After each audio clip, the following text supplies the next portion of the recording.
ವೀಣಾ ಕಾಶಪ್ಪನವರ್ ನಮ್ಮ ಕಾಂಗ್ರೆಸ್ನ ಒಂದು ಭಾಗ. ಎಲ್ಲರೂ ಸೇರಿಯೇ ಲೋಕಸಭಾ ಚುನಾವಣೆಯನ್ನ ಮಾಡ್ತೇವೆ. ಕಾಂಗ್ರೆಸ್ ಅಭ್ಯರ್ಥಿ ಸಂಯುಕ್ತಾ ಪಾಟೀಲ್ ಕೊಟ್ಟಂತಹ ಪ್ರತಿಕ್ರಿಯೆ ಇದು.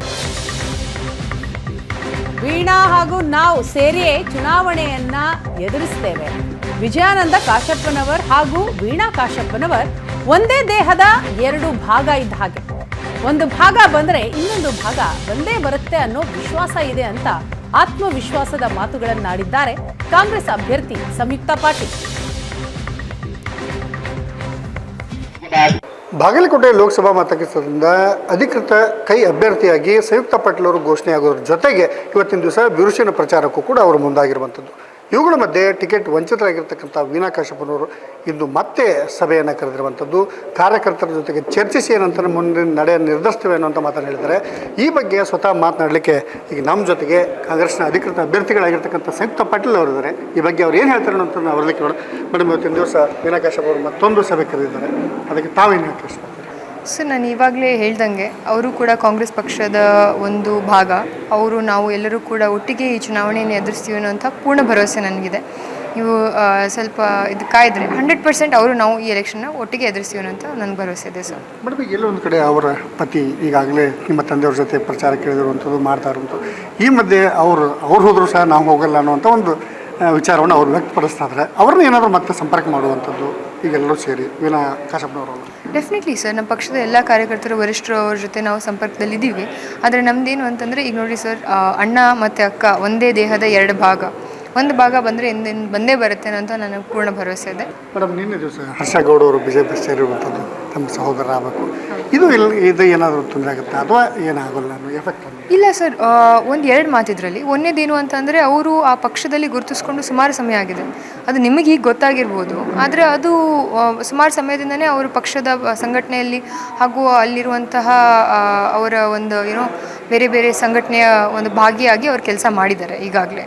ಸೊ ಆ ಜಿಲ್ಲೆಯಲ್ಲಿ ಅವರು ಈಗ ಪ್ರಜಾಪ್ರಭುತ್ವದಲ್ಲಿ ಎಲ್ಲರಿಗೂ ಕೂಡ ಒಂದು ಸ್ವತಂತ್ರ ಹಕ್ಕಿದೆ.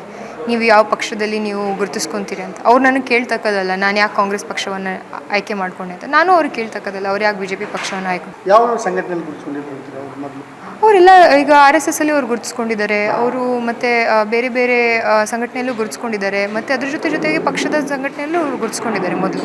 ಸೊ ನಿಮಗೆ ಇವಾಗ ಇದು ಹೊಸದಾಗಿರ್ಬೋದು, ಆದರೆ ಅದು ಆಲ್ರೆಡಿ ಬಿಜಾಪುರ ಜಿಲ್ಲೆಯಲ್ಲಿ ಎಲ್ಲರಿಗೂ ಕೂಡ ಗೊತ್ತಿರುವಂಥ ವಿಷಯ. ಅವರು ನೀನು ಸೇರ್ಪಡೆ ಆಗಿರುವಂಥದ್ದು ಮತ್ತು ಅವ್ರ ತಂದೆಯವರು ಮಾತ್ರ ನಿಮ್ಮ ಜೊತೆನೇ ಇರುವಂಥದ್ದು, ಇದು ಗೊಂದಲ ಆಗುತ್ತಾ ಅಂತ? ಇಲ್ಲ ಸರ್, ನಾನು ಒಂದೇನು ಹೇಳಬೇಕು ಅಂತಂದರೆ, ನಾನು ಭಾಳ ಚಿಕ್ಕ ವಯಸ್ಸಿನಲ್ಲಿದ್ದಾಗಿಂದ ನಮ್ಮ ದೊಡ್ಡಪ್ಪ ಅವರು ನಮ್ಮ ತಂದೆಯವರು ಜಾಸ್ತಿ ಮನೇಲಿ ಇರ್ತಾ ಇರಲಿಲ್ಲ. ಯಾಕಂತಂದರೆ was a very busy man. So ಆವಾಗ ನಮ್ಮ ಜಾಯಿಂಟ್ ಫ್ಯಾಮಿಲಿ ಇತ್ತು. ನಾನು ಜಾಸ್ತಿ ಬೆಳೆದಿರೋದು ನಮ್ಮ ದೊಡ್ಡಪ್ಪನ ಮಡ್ಲಿನಲ್ಲಿ. ನನಗೆ ಅವ್ರಿಗೆ ಅಂತೂ ತುಂಬ ಒಂದು ಪ್ರೀತಿಯ ಸಂಬಂಧ. ಸೊ ಡೆಫಿನೆಟ್ಲಿ ಅವ್ರು ನನ್ನ ಎಲೆಕ್ಷನಲ್ಲಿ ಭಾಗವಹಿಸ್ತಾರೆ ಅಂತ ಪೂರ್ಣ ನಂಬಿಕೆ ನನಗಿದೆ. ಯಾಕಂದರೆ ಮಗಳು ಎಲೆಕ್ಷನ್ ಮಾಡಲಿಲ್ಲ ಅಂತಂದರೆ ಮತ್ತೆ ಯಾರು ಎಲೆಕ್ಷನ್ ಮಾಡ್ತಾರೆ ಸರ್.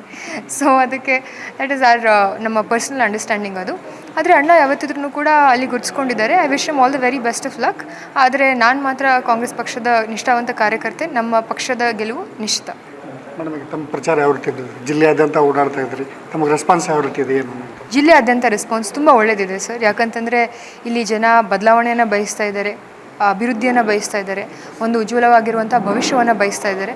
ಸೊ ಅವರು ಗ್ಯಾರಂಟಿಯಾಗಿ ಕಾಂಗ್ರೆಸ್ ಪಕ್ಷಕ್ಕೆ ವೋಟ್ ಹಾಕ್ತಾರೆ ಅನ್ನೋದು ನನ್ನ ನಂಬಿಕೆ ಸರ್. ಧನ್ಯವಾದಗಳು. Thank you sir. ಇದು ಏನಂತಂದರೆ ಕಾಂಗ್ರೆಸ್ನ ಅಧಿಕೃತ ಅಭ್ಯರ್ಥಿಯಾಗಿರ್ತಕ್ಕಂಥ ಸಂಯುಕ್ತಾ ಪಾಟೀಲ್ ಅವರ ಮಾತು.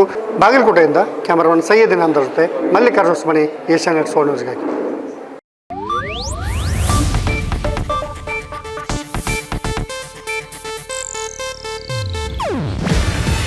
ಇದು ಏಷ್ಯಾನೆಟ್ ನ್ಯೂಸ್ ನೆಟ್ವರ್ಕ್ ಪ್ರಸ್ತುತಿ.